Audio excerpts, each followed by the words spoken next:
maa ngi nuyu di leen ziar baa ngeen ne si jàmm en tout cas ñu ñëw ko ñu si jàmm bu baax a baax da di leen koy ñaanal yéen ñëpp tey nag dañu leen indil suñ point de vue si sortie bi nga xam ne moom ndaxte def na ko ak problème bi nga xam ne amal na ko ak borom këram. ndax alxuraan dafa wax ne in jaakum faasixun bi naba'in fatabayyanu maanaam ba ab xibaar ñëwee ci ñëw def leen si nànk ngeen def si ay investigation maanaam ngeen def si ay enquête ndax yéen bu ngeen xoolee benn version rek ngeen dégg waaye Sénégal moo bindoo noo xam ne ku njëkk a wax rek yaa am dëgg li mu wax métti na trop bu fekkee noonu la demee kon ni mu leen ko waxee la fois passée rek benn version bi rek lañ dégg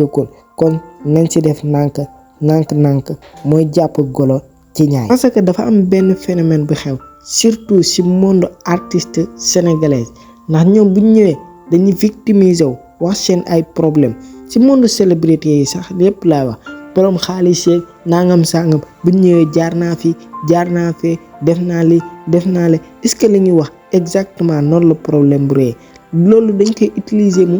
nekk victime pour que rek nit ñi yërëm leen pour que rek nit ñi jàppale leen pour que rek nit ñi dimbale leen daal. dégg ngeen les soi-disant féministes yi tàmbale naan góor baaxul ñoom ñëpp a yem balaa ngeen dugg ci sëy de leen ko xool bu baax a baax exactement bala ngaa dugg ci dara da nga kaa war a xool bu baax a baax ndax sëy dafa nekk loo xam ne dafa garaaw quoi li la ci dugal génnewu la ci mais Sénégal moo nekk dëkk boo xam ne dañoo gaaw fàtte quoi. am na fi góor gu jëloon këram jox def ko ci turu jabaram mook jabaram bi ñu amee problème jaram da koo génn këram heure bu fa bëggee accéder moo ëppale. vous souvenez cette histoire là gis nga fii. ku dund lu metti am na ku dund lu gën a metti toog ca mais bu doon conseil bi may jox ndaxte mooy que lii daf ko waroon a denc ci xolam mu nekk source de motivation pour moom pour ay musique am mu ko si bind di alerter di xamal jigéen ñi bu baax a baax mais au lieu que mu ñëw toog fii di wili pande boppam